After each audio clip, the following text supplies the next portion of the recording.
Hi friends, my name is Angela D, and if you are new here, I am vlogging about anything and everything, but most especially being a single millennial living in Los Angeles who loves to travel solo and is becoming a single foster parent. I am coming to you today with a list of ways that you can be supportive to the foster parents that you know in your life. A lot of this may apply to single foster parents, but you can always twist it just a tiny bit and apply it to coupled or married foster parents, and they will love you forever and for always. First and foremost, the biggest way you can support a foster parent in your life is to be supportive. Be supportive with words, be encouraging. If they need to vent about the system, let them vent about the system to you if they feel safe doing that with you.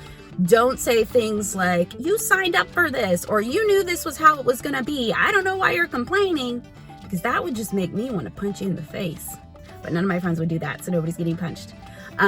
But yeah, just be encouraging. Tell them that you are thinking about them. Tell them all of the awesome things that they're doing. Remind them that they're doing this for the children. Remind them they're doing this to make a difference in their community, and just be general cheerleaders. That is the number one biggest thing you can do. One big way that you can help be a village for the foster parent in your life is to check in with them and ask specifically what you can do to help them. Many people who are in the foster care demographic are people that are very DIY, do it yourself. They don't like to depend on other people. So if you say, oh, what do you need? They're gonna be like, oh, nothing, I have everything. It's a character flaw, but it's true. So be very specific, like, hey, can I babysit for you on this day? Can I bring you a meal on this day? Can I help you reorganize your closets on this day? Like, whatever your forte is, offer it. And if they are up for it, they will say yes. If not, they will politely decline. Don't be offended. They probably, again, just feel like they need to do everything on their own because it's what a lot of parents do. Another way that you can help the foster parents in your life is childcare. If that is your wheelhouse, if you have experience in childcare, that is an amazing way to help the foster parents in your life, because childcare is freaking expensive, and a lot of times the reimbursement that you get for having a child in your care goes to things like diapers or wipes or freaking daycare. So if you have an empty Friday night and you know that the foster parent in your life needs to go get their nails done or go see a movie, offering to babysit for free is really, really sweet and kind. And I'm sure a lot of foster parents, actually I know a lot of foster parents would appreciate that, because I polled a group of single foster moms and babysitting was number one. Again, a lot of foster parents feel like they need to do it entirely on their own. They feel guilty leaving their kids, just like any parent would, to go have fun and take care of themselves and kind of refill their own cup. But offering to babysit was one of the number one answers in the group when I asked. In some counties, you have to get fingerprinted in order to regularly babysit a kid in foster care. I know in California, there's something called a prudent parent law, which means if I have a really close friend that I know is amazing and not a criminal and not a child abuser, and I need them to babysit because I have to go to the DMV and I don't want to take the kid to the DMV, prudent parent law says that person doesn't need to be fingerprinted because I know that they are a trustworthy person, so they can babysit them that one time. It's just when people, if you had a babysitter every Thursday at 5 p.m. in California, that person would need to be fingerprinted because they are regularly watching your child. So yes, babysitting. If babysitting really isn't your thing, but you love to hang out with the kids in foster care that your friends are taking care of, just hang out. Come over if they are up for having visitors. Offer to come over, offer to bring a board game, offer to bring toys, offer to bring books from the library, offer to just bring yourself. Come over and hang out. Because being a foster parent can be incredibly isolating, especially if you're single and you're juggling multiple babies. Like, there are women in this group that I'm in that have like 4 or 5 kids. They're amazing.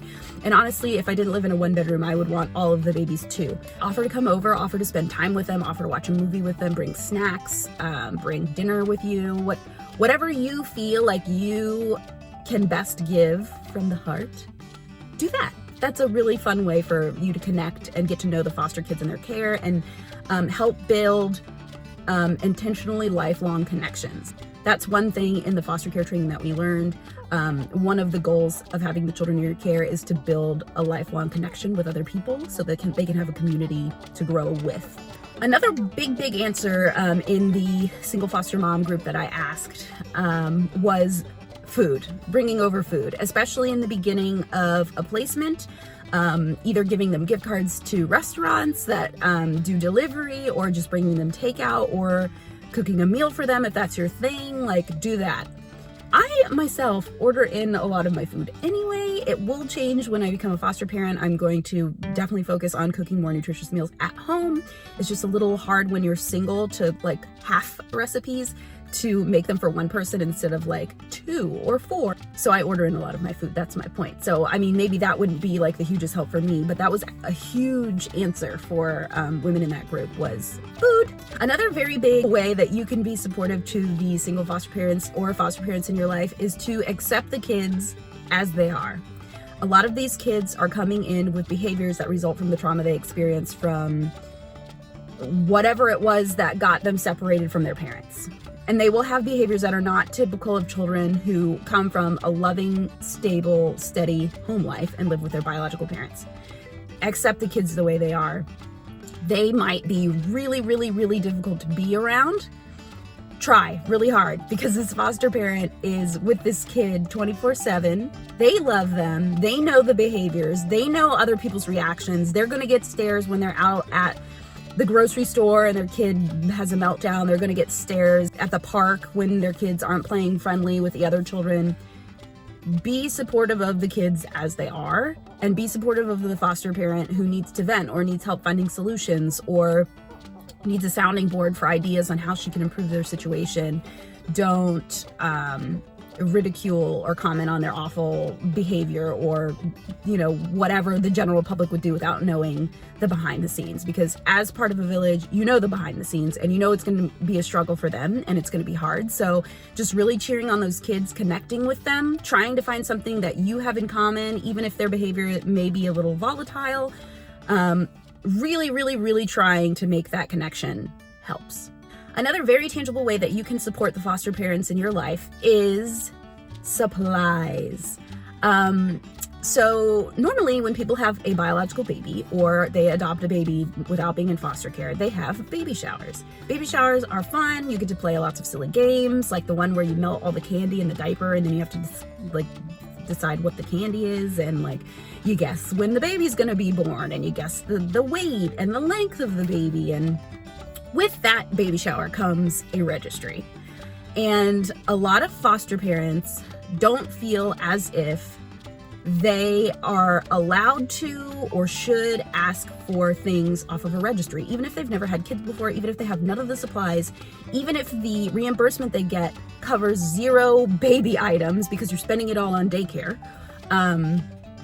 For whatever reason, well, I know the reason. One of the reasons why foster parents don't feel like they can do that is because of their community. Their unsupportive community that does say things like, oh, you're getting paid to do this. We shouldn't have to get you anything. This should be covered, blah, blah, blah. I have to tell you, when a baby comes into foster care, they sometimes come with one outfit that they are wearing. It might not even be the right size, and the diaper that is currently on their booty. Other than that, not much. If you bring a baby home from the hospital, they're going to come with the same things that you would get if you brought your own baby home from the hospital. I actually don't even know what that entails because I've never brought a baby home from the hospital, but I think it's probably like that receiving blanket, a little hat, maybe a couple diapers. Do they send you home with diapers? I don't know. Well, whatever happens, that's what your foster kid is coming home with. So being there to support a foster parent by helping buy things like diapers or wipes or bottles or toys or a crib set or a changing pad or safety items or whatever is on their registry is super duper helpful. And I will be addressing that in another video because I did do a registry because 2 of my really closest friends encouraged me to do it. And my village has shown up in a gigantic way. These babies, I'm sure I'll have more than one, my future foster children will want for nothing because my village stepped up in such a huge way. And I'm so thankful, and I'm going to do a whole video on it just so you know how I pick things and how I put them on the registry and all the things my friends sent me in order to prepare my home for a foster baby. And not just a baby too. Like if you know a foster parent who's getting a 13-year-old, ask them specifically, what items can I buy for you that would help with your teenager?